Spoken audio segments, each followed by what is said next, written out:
Hey, in this video, I want to talk about what your ex will be thinking about when you go no contact. A lot of guys think that when you go no contact on a woman, you're not doing anything, that you're being very passive and not taking any action. But that's not true. In fact, 70% of relationship experts agree that no contact is one of the most effective strategies to get an ex back. And there's a reason for that. When you go no contact, you're sending a whole host of important signals all at once. You're telling your ex that you're high value, that you have confidence, and that you have the ability to live life on your own terms.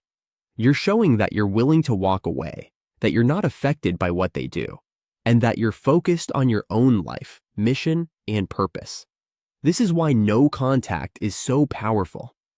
Research shows that 90% of individuals gain self-respect and emotional stability during no contact, which often leads to improved outcomes in reconciliation. So, what's really going on in someone's head when you go no contact? In the first week or two, if you've had to go no contact on your ex, there's a reason for that. The relationship may have become toxic or fallen apart. They don't respect or appreciate you anymore. They wanted space, or they felt suffocated. A study from 2016 found that 80% of breakups result in one or both partners feeling relief in the first 2 weeks, which is exactly what happens here. During these first couple of weeks, your ex will feel relief, as if a weight has been lifted. They'll enjoy life, get back to their routine, and not think too much about you. However, after about the second or third week, your ex will start thinking about you again. Statistics show that by the third week, 60% of people start to wonder about their ex, and they'll begin asking themselves questions like, why haven't they contacted me? But they'll still expect you to reach out, as that's been your predictable behavior in the past. Now, if you don't reach out and you enter the third and fourth week, things start to shift. A 2019 study found that by the fourth week, 45% of exes experience confusion and uncertainty. They'll begin to wonder why you haven't contacted them. They're confused, uncertain, and starting to rethink the relationship, and they may begin to warm up to the idea of you again.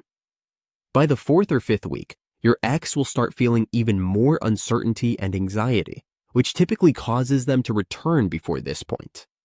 Their sense of control and power in the relationship has been shattered, and since you didn't come running back, you've regained the upper hand. You've reset the relationship dynamic, and your ex respects you again. They're going to start thinking about you much more.